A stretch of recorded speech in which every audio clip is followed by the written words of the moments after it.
Le jour de mon 16e anniversaire, ma mère m'a tendu un sac poubelle avec mes vêtements et m'a enfermé dehors. Ma mère a jeté mon téléphone dans la rue. Plans annulés.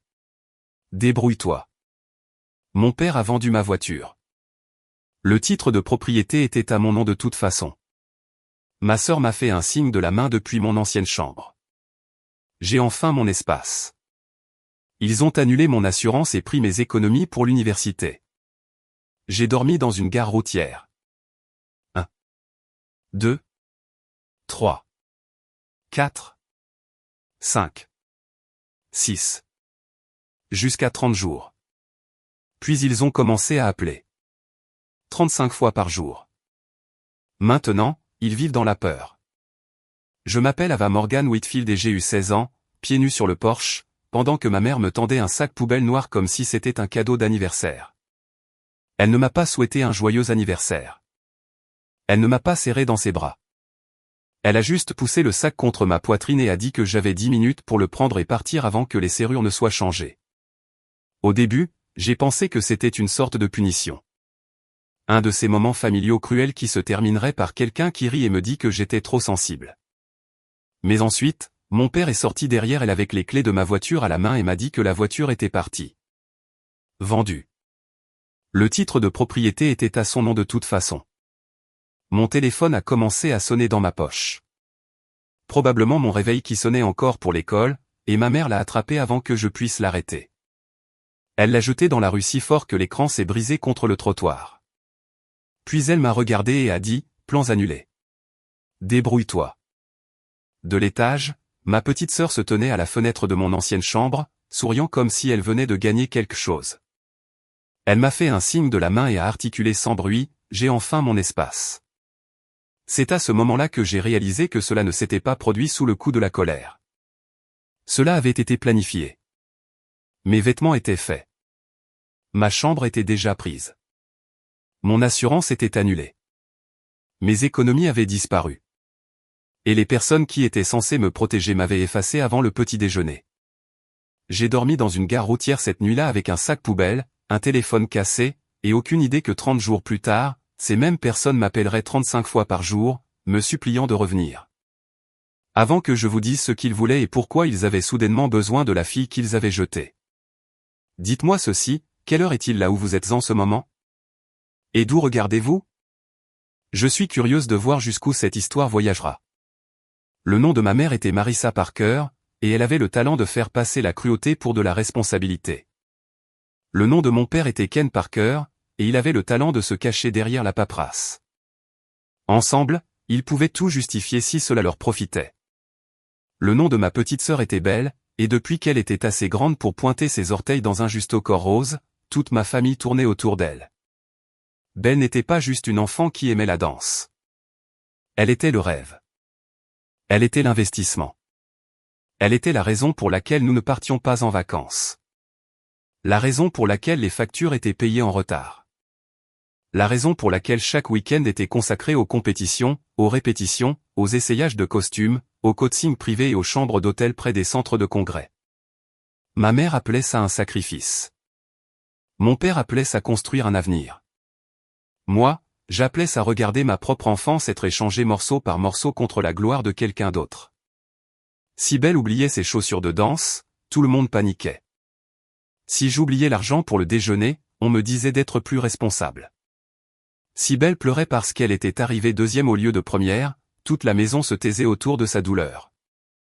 Si je rentrais à la maison avec que des A, ma mère jetait un coup d'œil au bulletin et me demandait si je pouvais m'occuper du dîner à la maison parce que Belle avait une répétition. J'ai appris très tôt qu'être sage ne me rendait pas aimé. Cela me rendait seulement plus facile à ignorer. La maison dans laquelle nous vivions n'était même pas la leur. Elle appartenait à ma grand-mère, Nora Whitfield, la mère de ma mère.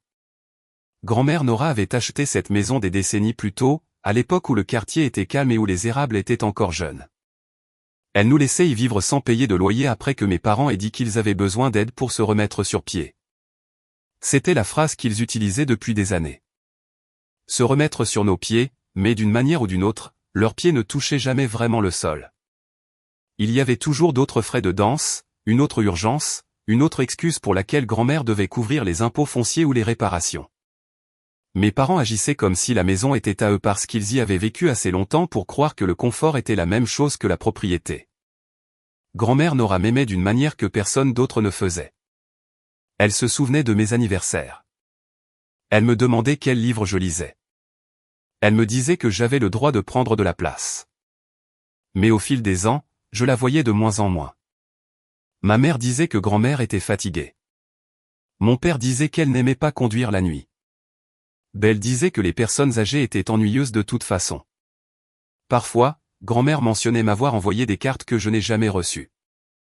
Parfois, elle demandait si j'aimais le pull qu'elle avait posté, et je n'avais aucune idée de ce dont elle parlait. Ma mère intervenait toujours rapidement, disant que le colis avait dû être retardé ou perdu. J'y ai cru jusqu'à ce que je vieillisse et que je commence à remarquer Belle porter des choses que je n'avais jamais vues auparavant.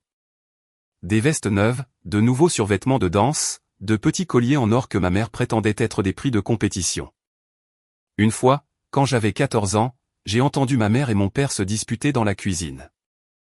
J'étais à mi-chemin dans les escaliers avec un panier à linge quand ma mère a dit « Si maman découvre un jour combien de son argent est allé à Belle, nous sommes finis. » Mon père lui a dit de baisser la voix. Puis il a dit « Ava ne pose pas de questions. » Elle ne l'a jamais fait. Cette phrase est restée dans ma tête pendant 2 ans. Ava ne pose pas de questions. C'est peut-être pour cela qu'il pensait pouvoir me tendre un sac poubelle le jour de mes 16 ans et que je disparaîtrais simplement en silence. C'est peut-être pour cela qu'il pensait que casser mon téléphone briserait ma connexion au monde. C'est peut-être pour cela qu'il pensait que vendre la vieille Honda que grand-mère avait aidé à acheter pour moi n'aurait pas d'importance parce que le titre de propriété était au nom de mon père. Ils avaient tort. Je ne posais peut-être pas de questions à voix haute, mais j'avais passé des années à observer. J'ai regardé ma mère louer Belle comme si elle était un miracle et me regarder comme si j'étais un reçu qu'elle regrettait d'avoir gardé. J'ai regardé mon père utiliser des détails techniques pour excuser chaque chose égoïste qu'il faisait. J'ai regardé ma sœur apprendre que si elle voulait quelque chose, tout ce qu'elle avait à faire était de me le faire perdre. Le matin où ils m'ont mise à la porte, Belle avait déjà des boîtes dans ma chambre, pas des boîtes vides. Ses trophées étaient sur ma commode. Son miroir de danse était appuyé contre mon mur. Mon lit avait de nouveaux draps que je n'avais jamais vus auparavant. Elle n'avait pas emménagé après mon départ. Elle avait emménagé avant que je sache que j'étais en train d'être effacé. C'est la partie qui m'a laissé un vide dans la poitrine. Ce n'était pas une famille qui perdait le contrôle dans un moment terrible. C'était un plan. Mon anniversaire n'était que la date limite. La première nuit, j'ai dormi à la gare routière parce que c'était le seul bâtiment que je connaissais qui resterait ouvert tard. Je me suis assise contre le mur du fond avec mon sac poubelle entre les genoux et mon téléphone fissuré pressé contre ma poitrine comme s'il pouvait encore me protéger. L'écran était brisé et le service était coupé. Mais quand je le tenais sous le bon angle, je pouvais encore voir l'heure. Chaque heure semblait plus lourde que la précédente. À minuit, j'avais officiellement 16 ans et un jour.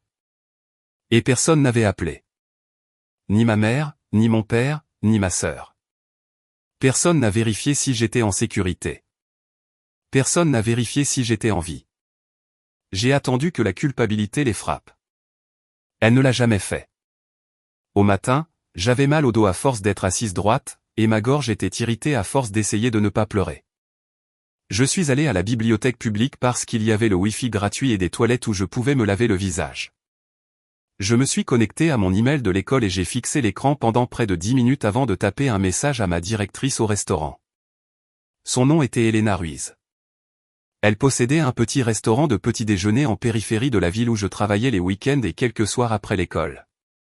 Je lui ai dit qu'il y avait eu une urgence familiale et j'ai demandé si je pouvais quand même venir pour mon service. Je ne lui ai pas dit que j'avais été mise à la porte. Je ne lui ai pas dit que je n'avais nulle part où dormir. J'avais peur que si je disais la vérité à voix haute, quelqu'un me renverrait à la maison et je ne pourrais pas survivre à être jeté une deuxième fois. Elena a répondu en 5 minutes. Elle a dit, venez. Nous trouverons une solution. Ces 4 mots étaient plus de gentillesse que je n'en avais reçu de mes propres parents depuis des années. Au restaurant, elle a remarqué immédiatement. Bien sûr qu'elle l'a fait. Mes cheveux étaient en désordre. Mes chaussures ne correspondaient pas parce que ma mère avait mis une vieille basket et une chaussure d'école et je sursautais à chaque fois que quelqu'un élevait la voix. Elena n'a pas insisté au début. Elle m'a donné le petit déjeuner, m'a laissé charger mon téléphone et m'a demandé si j'avais un endroit sûr pour dormir. J'ai menti et dit oui.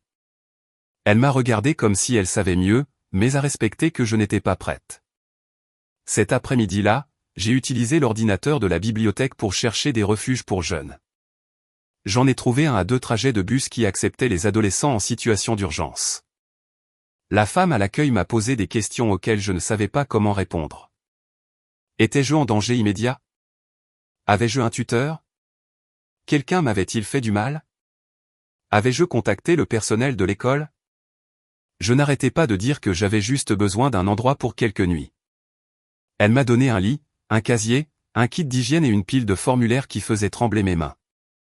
Ce lit n'était pas confortable, mais il avait un toit. Pour la première fois depuis le matin de mon anniversaire, j'ai dormi allongé. Les 30 jours suivants sont devenus une routine faite de peur et d'obstination. J'allais à l'école. J'allais au travail. Je retournais au refuge. Je gardais la tête basse et mes notes hautes parce que l'école était la seule partie de ma vie qui avait encore un sens.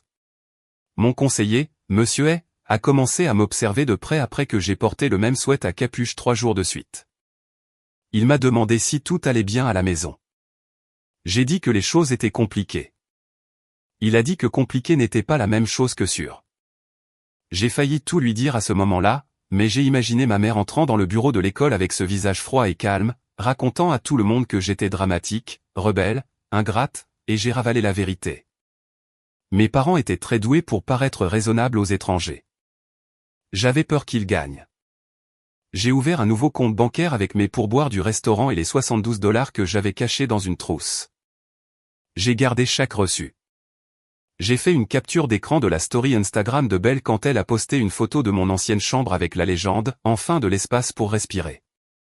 J'ai pris des photos de mon téléphone fissuré, de mon sac poubelle, du bracelet du refuge, des laissez-passer de bus scolaires manqués, tout. Je ne savais pas exactement pourquoi je gardais des preuves. Je savais juste que lorsque des gens comme mes parents racontent des mensonges, les preuves deviennent de l'oxygène. Le jour 12, j'ai découvert que mon assurance maladie avait été annulée. J'étais chez l'infirmière de l'école parce que j'avais eu des vertiges pendant le sport. Et quand elle a essayé de chercher ma couverture, rien n'était actif. Je me souviens d'être assise là, les mains jointes sur mes genoux, me sentant plus petite que je ne m'étais sentie même sur le porche. Annuler un dîner d'anniversaire est une chose. Annuler la capacité de votre enfant à voir un médecin en est une autre. Le jour 18, Elena m'a discrètement donné plus de services et a commencé à me renvoyer à la maison avec de la nourriture qu'elle prétendait être une erreur. Le jour 22, Monsieur m'a de nouveau appelé dans son bureau et a dit qu'il était inquiet. Je lui ai dit que je restais dans un endroit sûr. Il a demandé si mes parents savaient où j'étais.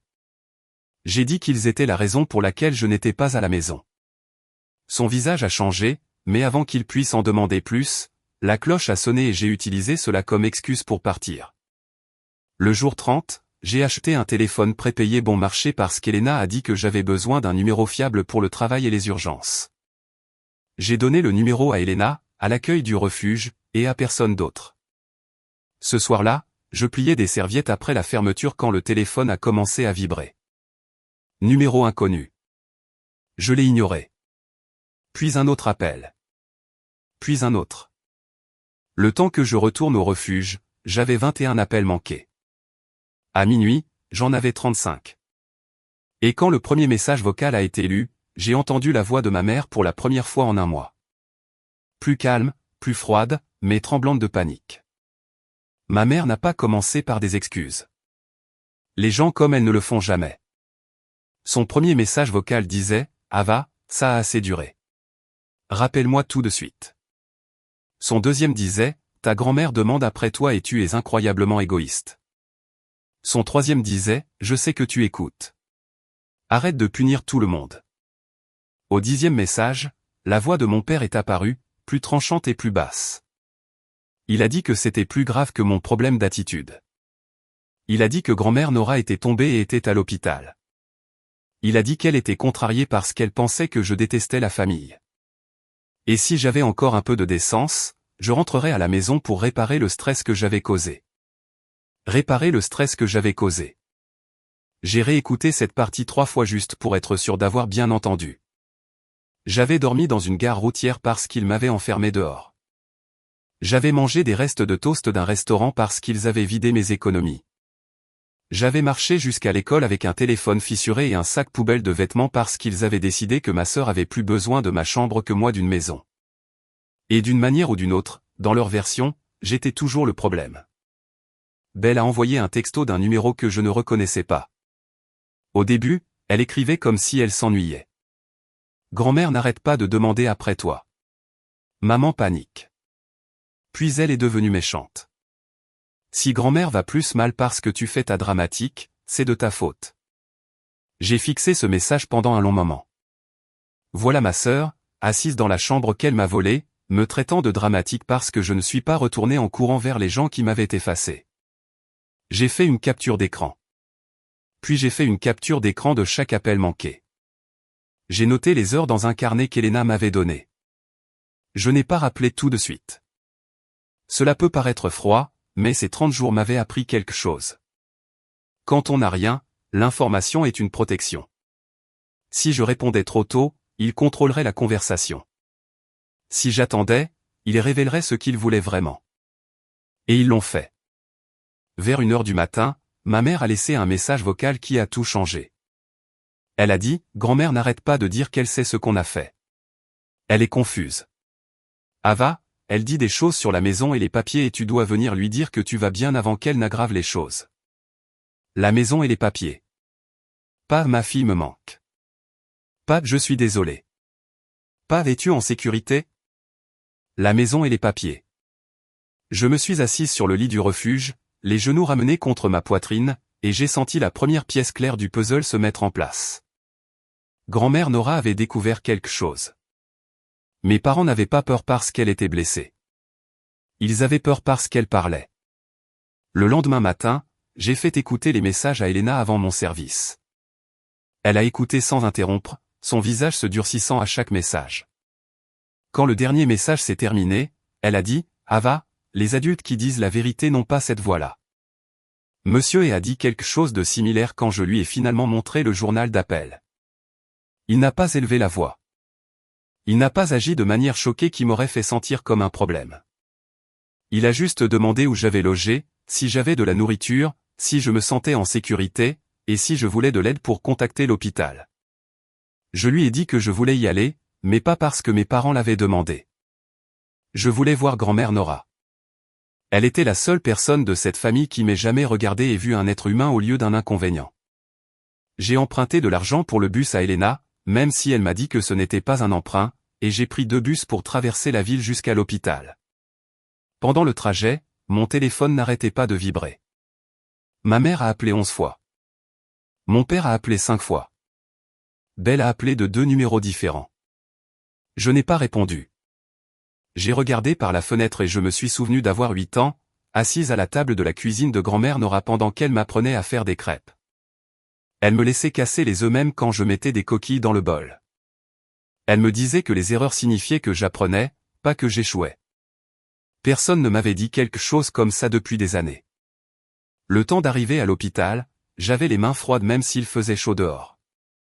Je me suis approché du bureau d'accueil, j'ai donné le nom de ma grand-mère et j'ai demandé sa chambre. L'infirmière a tapé, a fait une pause, et m'a regardé. Elle a demandé ma relation. J'ai dit petite fille. Elle a vérifié à nouveau et a dit que mon nom n'était pas sur la liste des visiteurs autorisés. Pendant un instant, j'ai cru avoir mal entendu. Ma famille m'avait appelé 35 fois par jour en exigeant que je vienne. Ils avaient dit que grand-mère avait besoin de moi. Ils avaient dit que j'étais cruel de rester à l'écart. Mais quand je suis enfin arrivé, ils s'étaient assurés que je ne pourrais pas entrer. C'est là que j'ai su avec certitude. Ils ne voulaient pas que je réconforte grand-mère. Ils voulaient contrôler ce que grand-mère disait avant que je l'entende. J'ai attendu dans le hall de l'hôpital pendant près de 2 heures. Chaque fois que les portes de l'ascenseur s'ouvraient, je levais les yeux. J'étais fatigué, j'avais faim, et j'étais en colère d'une manière qui semblait presque calme. C'était nouveau pour moi. Je pensais que la colère signifiait crier, pleurer ou trembler. Mais cette colère était différente. Elle était silencieuse. Elle était concentrée. Elle était assise à côté de moi comme un témoin. Finalement, ma mère est sortie de l'ascenseur avec une tasse de café en papier et un sac en plastique de la cafétéria. Quand elle m'a vu, son visage a changé si rapidement que j'ai presque ri. D'abord le soulagement, puis la peur, puis ce masque maternel familier se mettant en place. Elle s'est précipitée vers moi les bras à moitié ouverts comme si nous étions dans une scène de retrouvailles émouvantes.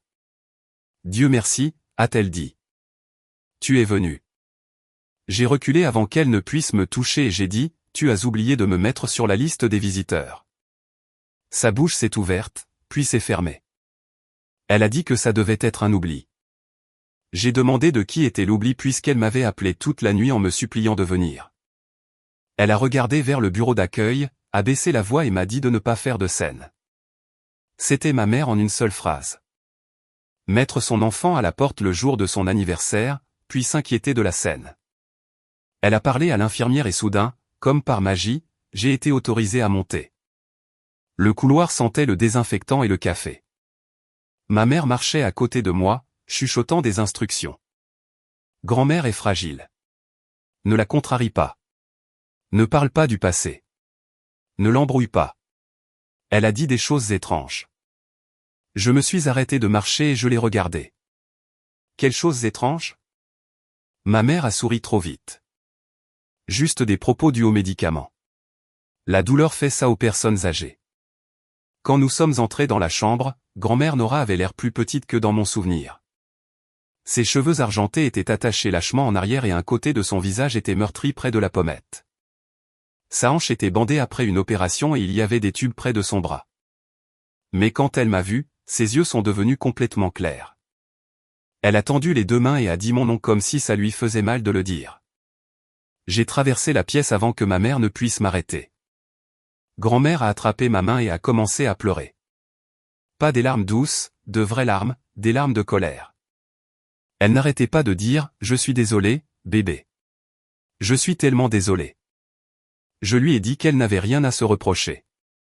Elle a secoué la tête et a dit « Ils m'ont dit que tu t'étais enfui. Ils m'ont dit que tu ne voulais plus rien avoir à faire avec nous. » Ma mère s'est avancée rapidement et a dit « Maman, tu as besoin de te reposer. » Grand-mère l'a ignorée. Sa prise s'est resserrée sur mes doigts. Elle a demandé où j'avais dormi. J'ai hésité et elle a su. Les grand-mères connaissent toujours les réponses aux questions qu'elles ont le plus peur de poser. Je lui ai montré mon téléphone, l'écran fissuré, le journal d'appel, les textos, le message de Belle me blâmant, la photo du sac poubelle, la capture d'écran de Belle dans ma chambre. Grand-mère a regardé chaque image sans parler.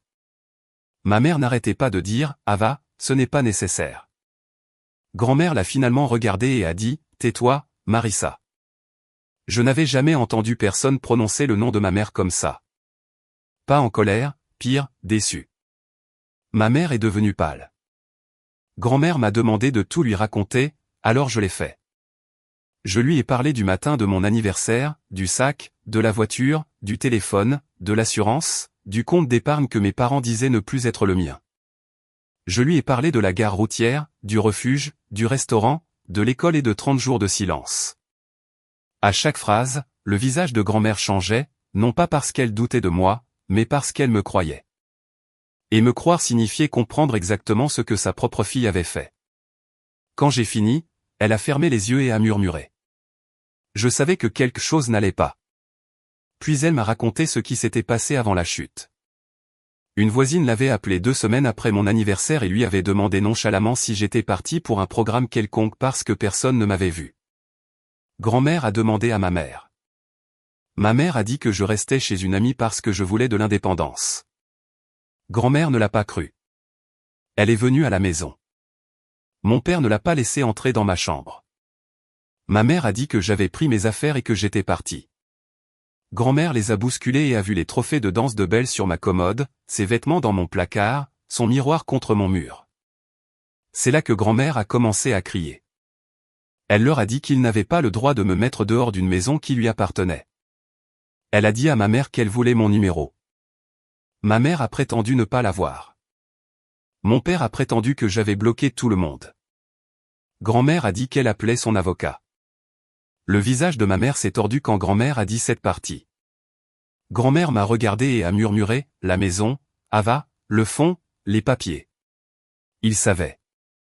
Avant qu'elle ne puisse en dire plus, ma mère l'a coupé sèchement. Maman, tu es confuse. Les médicaments te font tout mélanger. Grand-mère a tourné la tête lentement. J'ai peut-être une hanche cassée, a-t-elle dit, mais je n'ai pas l'esprit cassé. La pièce est devenue silencieuse. Puis mon père est apparu dans l'embrasure de la porte. Il a regardé ma main et celle de grand-mère, puis ma mère, puis moi. Et pour la première fois de ma vie, j'ai vu la peur sur son visage.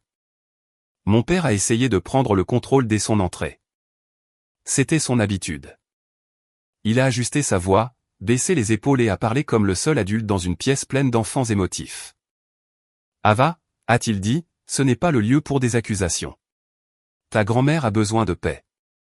Grand-mère Nora a levé la main, faible mais stable, et a pointé la chaise près du lit. Assieds-toi, Ken. Il s'est assis, non pas parce qu'il la respectait, mais parce que l'infirmière se tenait juste devant la porte ouverte, et il ne voulait pas de témoin l'entendant refuser. Grand-mère lui a posé une seule question. As-tu mis ma petite fille à la porte de ma maison le jour de son 16e anniversaire? Mon père a soupiré comme s'il était fatigué de traiter avec des gens déraisonnables. Il a dit qu'ils avaient pris une décision parentale difficile. Il a dit que j'étais devenue irrespectueuse. Il a dit que Belle avait besoin de stabilité. Il a dit qu'on m'avait donné des options. J'ai failli parler mais grand-mère a serré ma main, m'arrêtant. Elle a regardé mon père et a dit que ce n'était pas une réponse. Ma mère a commencé à pleurer, non pas parce qu'elle était désolée, mais parce que pleurer avait fonctionné pour elle auparavant. Elle a dit que personne ne m'avait mise à la porte. Elle a dit que je voulais la liberté. Elle a dit que les adolescents déforment les choses. Elle a dit que j'avais toujours eu du ressentiment envers Belle. Grand-mère a écouté jusqu'à ce que ma mère soit à bout de souffle. Puis elle a dit, j'ai vu le sac poubelle. J'ai vu la chambre. J'ai vu les messages. Et j'ai vu ton visage quand j'ai dit que j'appelais Grant. Ce nom a fait se figer mes deux parents. Grant Mercer était l'avocat de grand-mère. Je ne savais pas grand-chose de lui à l'époque, seulement que grand-mère lui faisait confiance et que ma mère détestait entendre son nom. Grand-mère m'a dit de prendre son sac à main dans le placard. Ma mère a bougé en premier, mais grand-mère a lancé sèchement, « Ava, pas toi ». À l'intérieur du sac se trouvait un petit carnet d'adresses avec des numéros de téléphone écrits à l'encre bleue soignée. Grand-mère m'a dit d'appeler Grant. Mon père s'est levé immédiatement et a dit, « Absolument pas ». Grand-mère l'a regardé et a dit, « Tu es dans ma maison parce que je l'ai permis. Ne confondez pas ma gentillesse avec la permission de me donner des ordres. » Cette phrase a atterri comme une gifle. J'ai composé le numéro. Grant a répondu à la 3e sonnerie. La voix de grand-mère était faible, mais son esprit était clair. Elle a dit qu'elle avait besoin de lui à l'hôpital dès que possible. Elle a dit que cela concernait la maison, le trust, et un possible abus financier sur mineurs. Ma mère a fait un bruit comme si elle avait reçu un coup de poing. Grant est arrivé cet après-midi-là avec une mallette en cuir et le visage calme d'un homme qui avait passé des décennies à regarder les familles se détruire pour de l'argent.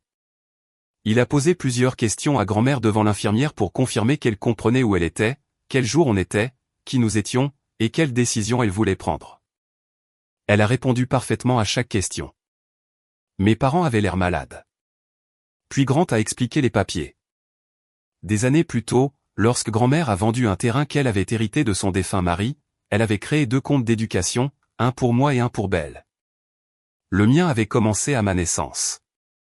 Avec les intérêts et les contributions, il avait atteint près de 38 000 $. Pas de l'argent pour le shopping, pas un prix, de l'argent protégé pour l'éducation, pour les frais de scolarité, les livres, un logement sur et le transport lié à l'école. Elle avait également écrit des conditions dans le trust familial. Ma mère et mon père pouvaient vivre dans la maison sans payer de loyer tant que les 2 enfants étaient traités équitablement et que les fonds désignés pour aucun des enfants n'étaient mal utilisés, redirigés ou retenus en guise de punition. Si l'un des enfants était abandonné, exploité financièrement ou expulsé, un fiduciaire indépendant pouvait prendre le contrôle. Je me suis senti étourdi en entendant cela, non pas à cause de l'argent, mais parce que soudain toute ma vie avait un sens de la manière la plus laide qui soit. Mes parents ne m'avaient pas mise à la porte parce qu'ils ne pouvaient pas se le permettre. Ils m'avaient mise à la porte parce que j'étais sur leur chemin. Tant que j'étais visible, grand-mère pouvait poser des questions. Tant que j'étais dans la maison, elle pouvait voir la différence entre ma façon de vivre et celle de Belle. Mais si je disparaissais et qu'il convainquait grand-mère que je m'étais enfui, il pouvait me dépeindre comme instable, ingrate, voire indigne. Ensuite, il pourrait faire pression pour que mon argent d'éducation soit redirigé vers l'avenir de danse de Belle. Mon père a essayé d'interrompre Grant, disant que c'était une interprétation injuste. Grant a ouvert un dossier et a sorti des copies de mails que mon père avait envoyés 3 ans plus tôt demandant si les fonds non utilisés du compte d'éducation d'un petit enfant pouvaient être transférés à l'autre pour une formation spécialisée. Formation spécialisée signifiait danse. Grant a dit que la demande avait été refusée. La bouche de mon père s'est refermée. Ma mère a murmuré qu'ils essayaient seulement de soutenir le talent de Belle. Grand-mère a demandé, au détriment de la sécurité d'Ava. Ma mère n'a rien dit. Grant m'a demandé de lister tout ce qui s'était passé après mon anniversaire. Je lui ai dit les dates, les heures, ce qui avait été dit, ce qui avait été pris. Il a tout noté. Quand j'ai mentionné que mon père avait vendu la Honda, Grant a demandé qui l'avait payé. J'ai dit que grand-mère avait aidé avec la plupart de l'argent, mais que le titre de propriété avait été mis au nom de mon père pour l'assurance. Grant s'est tourné vers mon père. Est-ce exact? Mon père a dit que c'était compliqué. Grant a dit, compliqué n'est pas la même chose que légal. C'est à ce moment que j'ai compris pourquoi mes parents avaient peur. Non pas parce qu'ils se sentaient coupables, mais parce que chaque détail technique qu'ils avaient utilisé contre moi commençait à se retourner contre eux. Grand-mère a demandé à Grant ce qui pouvait être fait immédiatement. Il a dit que le compte d'éducation pouvait être placé sous contrôle indépendant. L'arrangement de la maison pouvait être révisé. Un avis formel pouvait être émis. Et parce que j'avais 16 ans, et non 18, le personnel de l'école et les autorités compétentes devraient être informés que mes tuteurs légaux m'avaient forcé à partir et avaient dissimulé ma localisation à la propriétaire et à la famille élargie. Ma mère a commencé à sangloter plus fort. Mon père a dit qu'il se battrait. Grant l'a regardé et a dit qu'il était libre d'essayer. Puis il a ajouté que les juges ont tendance à voir d'un mauvais œil les adultes qui annulent l'assurance d'un enfant, prennent ses économies, vendent son moyen de transport et le laissent dormir dans des lieux publics tout en vivant sans payer de loyer dans une maison qui ne leur appartient pas. Personne n'a parlé après ça. Pour une fois, il n'y avait aucun discours que mon père pouvait faire et aucune arme que ma mère pouvait utiliser. Grand-mère m'a regardé, tenant toujours ma main, et a dit, « Bébé, ils ont essayé de te faire disparaître parce qu'ils avaient peur de ce que tu valais, mais ta valeur n'a jamais été à eux de la décider. » Le lendemain, Grant est revenu avec des documents d'urgence. Grand-mère Nora avait l'air fatiguée, mais il y avait de l'acier dans sa voix quand elle a demandé un stylo. Ma mère a essayé une dernière fois. Elle s'est tenue à côté du lit et a dit, « Maman, s'il te plaît, ne fais pas ça alors que tu es sous le coup de l'émotion. » Grand-mère l'a regardée et a dit, « J'étais sous le coup de l'émotion quand je t'ai fait confiance. Aujourd'hui, je suis informé. » Cela a mis fin à la conversation. Grant a placé les papiers sur la table roulante et a tout expliqué lentement. Mon fonds d'éducation serait placé sous la direction d'un fiduciaire indépendant afin que mes parents ne puissent jamais y toucher, le rediriger, le geler ou l'utiliser pour me contrôler. L'argent irait à l'école, à un logement sûr, au transport et aux besoins de base liés à la fin de mes études. Je n'allais pas devenir riche soudainement. J'allais devenir protégé. Et après 30 jours à apprendre ce que c'était que de n'avoir aucune protection, cela signifiait plus que n'importe quel chiffre. Grand-mère a signé. Ma mère a pleuré plus fort. Mon père faisait les 100 pas près de la fenêtre, la mâchoire serrée, comme si la colère pouvait d'une manière ou d'une autre réécrire l'encre. Puis Grant lui a remis un avis formel concernant la maison. Mes parents avaient 90 jours pour commencer à payer un loyer au prix du marché sur un compte géré par le trust, où ils devaient partir. S'ils refusaient, le trust entamerait une procédure d'expulsion légale. Mon père a ri une fois, un rire court et laid, et a dit, « Vous ne pouvez pas nous expulser de notre propre maison. » Grand-mère n'a même pas scié. Elle a dit, « Ce n'a jamais été votre maison. C'était l'endroit où je vous ai laissé vivre pendant que je croyais que vous éleviez mes petits-enfants avec amour. » Mon père a dit qu'ils avaient passé des années à entretenir la propriété. Grant a demandé des reçus. Mon père a dit que ce n'était pas la question. Grant a dit que les reçus étaient souvent la question. Ma mère a essayé une approche plus douce. Elle s'est tournée vers moi, s'essuyant le visage, et a dit, « Peut-être pourrions-nous tous rentrer à la maison et parler en famille. » Je lui ai posé une question. Me demanderais-tu de rentrer à la maison si grand-mère n'avait pas changé les papiers? Elle m'a regardé et pendant une demi-seconde, le masque est tombé. La réponse était sur son visage avant qu'elle ne dise quoi que ce soit. Non, elle n'aurait pas appelé. Elle n'aurait pas cherché. Elle ne se serait pas souciée de l'endroit où je dormais. Elle ne me voulait de retour que parce que perdre le contrôle de grand-mère signifiait perdre le contrôle de tout le reste. Mon père m'a dit que je détruisais la famille. J'ai dit, non, vous avez fait ça quand vous avez tendu un sac poubelle à votre fille et verrouillé la porte. Belle n'était pas à l'hôpital, mais elle s'est assurée que tout le monde sache ce qu'elle ressentait. Elle m'a envoyé des textos tout l'après-midi. Tu as ruiné ma saison de compétition. Maman dit qu'on devra peut-être vendre mes costumes. Tout ça parce que tu devais faire ta dramatique. J'ai fait une capture d'écran de chaque message et je les ai envoyés à Grant. Puis j'ai posé le téléphone face contre table. Pour la première fois de ma vie, je n'ai pas ressenti le besoin de lui répondre. C'était sa propre forme de liberté. À la fin de la semaine, monsieur et savait tout. Le refuge a documenté les dates de mon séjour. Elena a rédigé une déclaration confirmant que je suis venu travailler avec un téléphone cassé, des chaussures dépareillées et aucun endroit stable pour dormir. L'infirmière de l'école a confirmé que mon assurance avait été annulée. Personne n'a eu besoin d'exagérer. La vérité suffisait. Une fois les rapports appropriés faits, mes parents ne pouvaient plus dire aux gens que je m'étais enfui parce que j'étais rebelle. Ils devaient expliquer pourquoi leur fille de 16 ans avait été absente de leur domicile pendant un mois alors qu'ils continuaient à publier des photos de danse et à vivre dans une maison appartenant à la grand-mère à qui ils avaient menti. Et les gens ont remarqué. Les mères de danseuses ont remarqué en premier parce qu'elles remarquent tout. La mère d'une des coéquipières de Belle a demandé pourquoi ma mère avait collecté des fonds pour les frais de déplacement alors que sa fille aînée était dans un refuge pour jeunes. Une autre a demandé pourquoi la maison de grand-mère Nora était soudainement sous examen juridique. Ma mère a cessé d'aller au studio pendant un certain temps. Mon père a perdu une grosse vente au concessionnaire après qu'un client ait reconnu son nom dans les ragots locaux et lui ait demandé s'il était l'homme qui avait vendu la voiture de sa fille après l'avoir mise à la porte. Était-ce juste? Peut-être que les ragots sont désordonnés. Mais dormir dans une gare routière parce que vos parents ont décidé que la paperasse comptait plus que voulait aussi. Grand-mère a arrangé pour que je reste chez sa voisine, Madame June Wallace, jusqu'à ce qu'un logement à plus long terme puisse être approuvé par le fiduciaire. Madame Wallace avait une petite chambre d'amis avec des rideaux jaunes et une serrure sur la porte. La première nuit là-bas, je suis resté dans cette chambre pendant près de 5 minutes, juste à tourner la serrure pour l'ouvrir et la fermer. Cela semble peu de choses, mais après tout, une porte que je contrôlais ressemblait à un miracle. Elena m'a gardé au restaurant. Monsieur m'a aidé à élaborer un plan scolaire pour que je puisse rattraper mon retard sans m'épuiser. Grant s'est assuré que mon fonds d'éducation était en sécurité.